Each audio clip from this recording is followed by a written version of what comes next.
Sometimes you are inside a certain state for months. Other times you move through them quite quickly. There are thresholds. Once you move past a certain threshold, you enter a new state, a new stage in your life. Let's explore the idea of thresholds, what they are, and how to find them.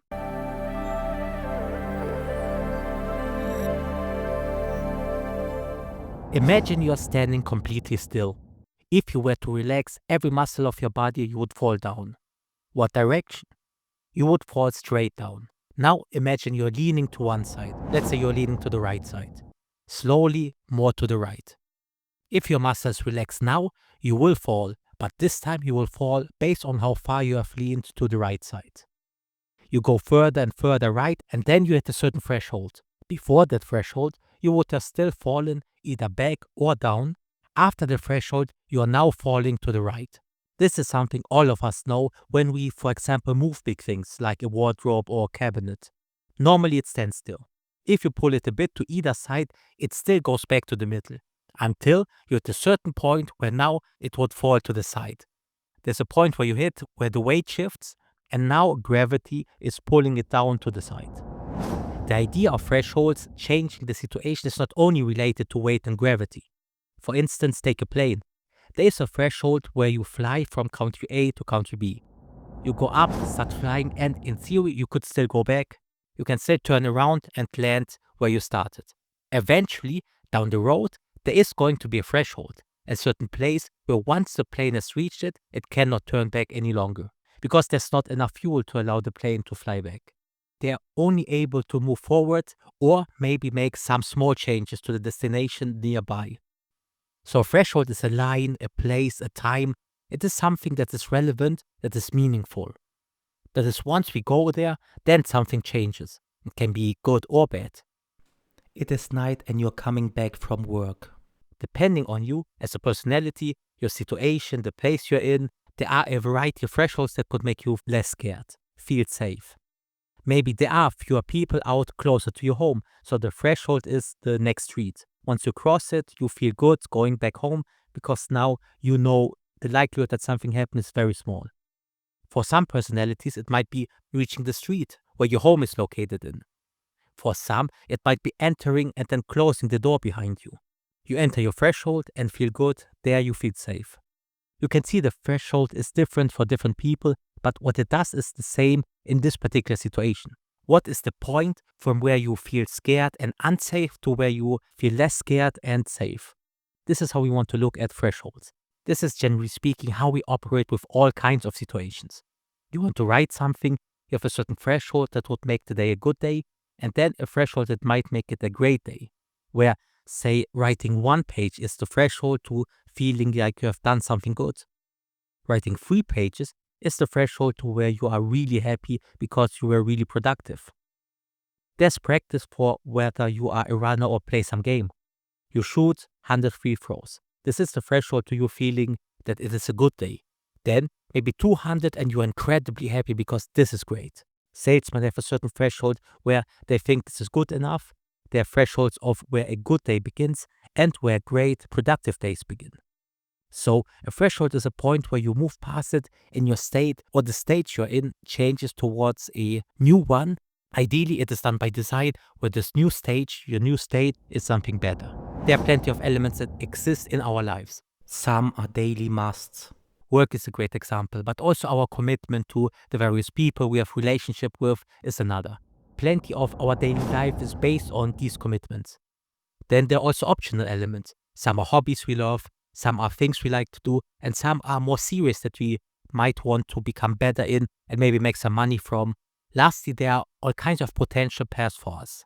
A variety of skills we might want to learn to some level of mastery or just for fun.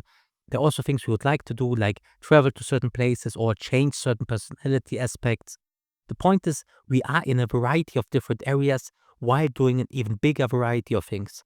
And everything has a state, and the range of these states are massive. It starts from a state of interested but zero actions done to state of near mastery. The first positive of understanding thresholds is that it will give you clarity. It will force you to evaluate what state you're in and what the threshold could be to the next state. Clarity is good, but of course if you never take it serious, then it means little anyway. However, once you realize, okay, you want to do these things, you think about them, then this is very powerful. Then thresholds become very significant because you can look at life in stages and in moments that might change these stages. And suddenly everything makes a little bit more sense in how you can approach those things. For instance, there's the stage, let's take one day you wake up and you would like to be a writer, you would like to eventually become an author. So when you wake up, you do your thing, maybe work out a little bit, eat something, check your email, let's say it's a Sunday, so you can look at it in a relaxed manner today, but right now in this moment, you have not written anything. This is your state for today and right now, and if you've never written before, it is your current stage in general. Then there are a variety of stages on the path based on the level of granularity that makes sense to you. You write one page, and this might change your stage from somebody who's never written, and now suddenly you're somebody that writes. So eventually you're going to write a page, and then you enter this other stage, then you might write 3 pages, that would be great, as mentioned before. You finish your 3rd page and feel good while entering this new state. The reason this is so significant is that this is what matters. You figured out the state, what threshold matters, how to cross it, and then you do it and enter a new state, or you don't. A lot of people might know what they want, but then they don't really figure out how to actually move past the stages to the next one. And this is meaningful. It is even if you don't do it for a variety of reasons. It is much clearer on what it means to do it, but also not do it. This becomes a decision on what truly matters. This also leads to a much better and deeper connection to your goals. All of this, the state according to your goals, the threshold according to your goals, and the new state are all directly connected to your goals. After all, you could also note your state for how much you ate or how much you walked or how you dressed, but you won't unless this is what matters to you right now. Every day you can then see whether you are on the path forward or not, because most other tasks will not matter nearly as much. If you want to become a writer, you should also read, you should also listen and study other writers. All of this matters, but the key is writing, and the threshold is the amount. At least this is then the active decision you make on what your threshold is. Lastly, let's look at how you can figure out finding these thresholds in a variety of different situations. It shouldn't be very complicated, but it is worthwhile to take a look. There are 2 parts you should consider. The first part is research. You desire something and now you need to figure out what it is that you actually need to learn. The skills that are required, how did other people do it, how long did they take, and so on. Let's stick to writing. You would start reading and then consider a variety of questions. What is it that other people have done? How did authors become authors? How did people write their first book? How did they learn to write? You go to forums, you listen to interviews from writers, then you look at the normal approaches, logical approaches, like it would be wise to read a few books on writing. This simply makes sense. You should read in general with a more critical eye than you had before. This also makes sense. So if you want to write, you study writing. This is perfectly logical. And of course, you practice writing. Figure out how you can practice and then practice it. That is important because the more and clearer your information on what you need to do, the better can you really find good thresholds, not just things that might work for you sometimes. Because you can in theory say, I'm an aspiring writer, but then your threshold for that, for naming you that, is writing a sentence a day, and that's it. In theory, you make your own decisions and you choose your threshold and the new state, you might call it that. But at the end of the day, there are certain limits to it, either too little or too low, because if you name yourself writer but write 1 sentence a day, then this is more like self-manipulation and you're lying to yourself. But all in all, research makes sense. The second part is the interesting one. That is the one that people are not necessarily thinking about or are aware of, and then they struggle because the crucial part about setting thresholds is that there's a good solid range of things that you can do and not a binary option. For example, writing 1 page. If you set writing 1.5 pages or writing 2 pages, the difference wouldn't matter much. It certainly wouldn't hurt you. Choosing 1 page isn't something magical. 1.5 pages isn't something magical. 2 pages are not something magical. So there is no a binary between writing and not writing, because there is a range of decisions that you can make, range of actions you can do that still work out. The key part here is you need to only understand 2 things when it comes to thresholds.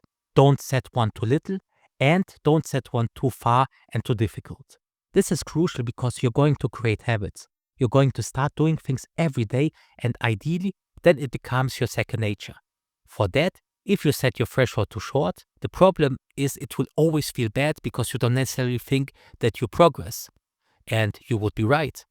The 1 sentence per day threshold towards the stage of being an aspiring writer is not only something that if you were to do it, you could quickly finish and maybe feel good in the beginning, but it is a self-lie. It's also something that's going to turn really sour really quick because every day you're going to look at it and feel kind of weird.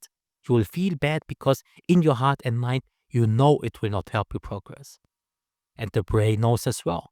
Suddenly resistance will come and start pushing you down in a way where even writing this 1 sentence will become annoying. It will become something you push off. Or at least it will be something that you will quickly do. Just write something down and be done with it without any quality or care because again, it just doesn't feel right. And the crucial part is it's true. You would be true, your mind would be right, your heart would be right, your brain would be right. It simply doesn't help you. Imagine practicing free throws. You will take your clothes, go to court and start throwing. You do 5 and go home. The whole thing will probably be a much bigger struggle for you than 30 because 5 just feels like something that will not help you. 5 will feel like a waste of time because frankly it probably is. If your brain comes up and start pushing you not to do it, you can't even necessarily push back because, yeah, the brain's right. 30 or 50, you can work yourself towards that because it does help. This amount will give you what you wish for. It will help you improve your craft. You don't go too little when it comes to setting thresholds. This is something people underestimate because oftentimes you hear the advice of just doing a first small step because once you do the first step, you will go to the whole mile. Well, except the first step is useless. How can we fight our brain creating different quality systems to take better actions for something that is meaningful? I don't want to create any system for 5 measly free throws that I know won't help me improve. The first step must be good, long enough, it must be meaningful to my growth. If you practice 5 free throws, it will not help you, and so your brain will start fighting. If you write 1 sentence, it will not help you. So your brain starts fighting and it becomes a mess. And how do you know it is too little? It isn't an exact science, you will know. Set something that will push you but won't overwhelm you. The next part was not to go too far with the threshold. This is important, but here the issues are known. If you set your goals too far, you will be feeling overwhelmed and afraid and quickly stop doing it. You won't even start the process. You should be wary of forcing yourself to do something extreme. Sure, if you are already a published author, then maybe pushing yourself to write 5 pages is necessary, even if you don't feel like it. But if you just want to learn and move forward, you need room for small changes, small growth, and small struggles.